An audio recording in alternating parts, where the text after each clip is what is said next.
Chapter 1. The Moving Van on Elm. So there's a moving van over there on Elm, Raina said, around a mouthful of pizza. For goodness sakes, dear, chew with your mouth closed, demanded Amelia. Liara immediately began making loud slurping noises as she drank her Pepsi, switching it around and making lip-smacking noises. Not you too, opined Amelia. You're going to corrupt Destiny. Destiny looked up at the mention of his name, cheese stretched from his mouth to the pizza at least a foot away from his face. Liara responded, Mouths closed, sweets. That's not the source of the noise. You're not misophonic, you're just trying to be perfect and force us into your limited definitions. Amelia reddened. This band could use some classing up, and it's not too much to ask that you chew with your mouth closed, is it? Raina looked to Liara for backup. She couldn't think of any real reason why not. It's inefficient, Liara said after a short chewing pause. Raina grinned. Yeah, efficiency's very important, draining her cup of root beer and slamming it down on the table. It knocked a pizza off the table and into Destiny's lap. He carefully rose, getting most of the pizza back in the box. Well, that disrupts that theory, said Liara archly as Amelia grinned. Perhaps Miss Grundy has got a point. We could use a little class. Raina, properly chastened, gently picked up her Dr. Pepper and drank from it carefully. Raising her pinky in salute, it seemed to Amelia. Amelia nodded her thanks. Destiny smiled. What were you saying about Elm Street? Liara grinned. Something about a nightmare? Raina looked confused. No, someone's moving in. Liara shook her head, muttering about not being appreciated in her time. Amelia looked sympathetic. Another reference? Liara nodded and returned to her tablet, as she often did when people couldn't father her rather specific trains of thought.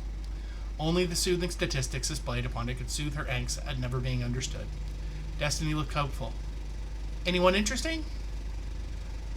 Just saw the van, Raina said. All the stuff being unloaded looked weirdly normal. Liara looked up from her tablet.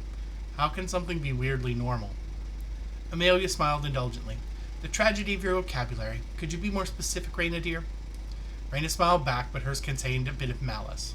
Meant what I said. Weirdly normal. Everything generic. Like the furniture was from IKEA, and so were all the personal effects. Maybe they're Swedish, wondered Destiny aloud. A huge family of tall, blonde people. With at least one girl between 14 and 17 for Destiny to moon after, said Amelia in a dreamy voice, only half kidding. Raina's grin returned to the one she used for friends. Well, preferably two. Destiny and Raina's face were warmed by a shared daydream, as Liara set down her tablet and she and Amelia exchanged a look.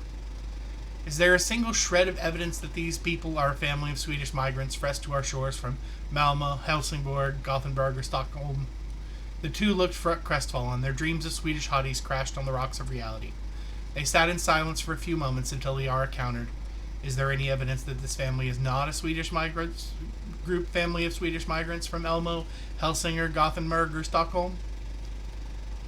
Raina and Destiny cheered, leading to Liara's dad leaning around the corner and looking in on them. He looked tired today. Everything okay in here, kids? Liara smiled, a genuine smile, different from the sardonic one that generally lit her face. Yes, paternal unit, you appear to be low on charge. Are you absorbing enough nutrients and spending enough time compiling in standby mode? He stepped into the room and pulled her into a hug. You're such a nerd. I'm eating enough, but sleep is hard commodity secure.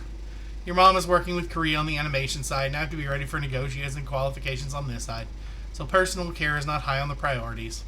He turned to the others. She doesn't get the nerdiness from me. It's all her mother, says the guy with the Battlestar Galactica tattoo. He shrugged at her. And your personal care is a priority to me, and to Mom if she knew. You've got to take care of yourself, Dad. This isn't Japan, and you aren't a sorority-man. Silence of the bomb. And you're right. I'll try to make myself a priority, he said. You guys digging the pizza? All the kids nodded appreciatively. He yawned. Okay, don't burn the place down. I'm going to go fall down. If I hibernate past when you need to go, let me know. I'll have my cell on. He stumbled wearily from the room. When he was safely gone, Raina raised a hand in that weird way she did when Liara or Amelia said something she didn't understand. They tried for years to break her of the habit, but it did help her not blurt out inappropriate questions. Salami man? She asked. Amelia spoke before Liara could. It's a Japanese word for someone who works ridiculous hours for a salary. In Japan, devotion to one's job is considered such a virtue that falling asleep at work from exhaustion is considered a positive behavior. Liara had nothing to add, so she nodded.